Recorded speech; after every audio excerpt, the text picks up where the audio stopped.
ألا بذكر الله تطمئن القلوب. حضرت مولانا عبید اللہ سندھی رحمۃ اللہ علیہ مجاہد آزادی تھے. یہ سندھی تھے، غیر مسلم تھے. انہوں نے اسلام قبول کیا اور پھر بڑے عالم بنے. حضرت مولانا عبید اللہ سندھی رحمۃ اللہ علیہ، ان کے بعد آج بھی آپ کو کتابوں میں ملتے ہیں.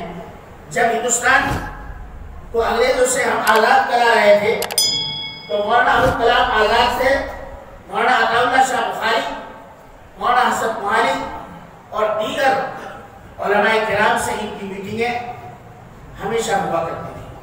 تو مولانا عبید اللہ سندھی رحمۃ اللہ علیہ فرماتے ہیں کہ بر صغیر میں یعنی اس ایشیا میں یہ ایک بڑی جنگ تھی جو 1940 سے 1945 تک رہی، جس کو ہم دوسری عالمی جنگ کہتے ہیں. تو اس میں جو ہے بہت زیادہ لوگ کام آئے. کہتے ہیں کہ جب بر صغیر میں مسلمانوں پر زوال آیا تو وہ دل برداشتہ نہیں ہوئے، یعنی بیزار نہیں ہوئے، بزدل نہیں ہوئے. وہ اپنے دل کو محسوس کر اپنے دل کو ایسے کیا کرنا ہے، ہم کیا کر سکتے ہیں، ہتھیار نہیں ڈالے. انہوں نے ہتھیار نہیں ڈالے بلکہ کیا کیا، انگریز جیسی جابر طاقت کے سامنے ڈٹ گئے. آپ کو معلوم ہونا چاہیے کہ بیدر، آپ کا گلبرگہ، رائچور، آپ کا یہ بنگلور، میسور، اور اس کے بعد پھر واراجا اور بہت سارے مقامات پر، بلکہ یہاں سیرا جو ہمیں قریب ہے تمکور کے پاس ہے یہ، اور پھر جو ہے دہلی، کلکتہ، مدراس اور ہمارے چنئی کے علاقہ، ان سب جگہوں پر جو ہے انگریز سے ڈٹ کر مقابلہ ہوا.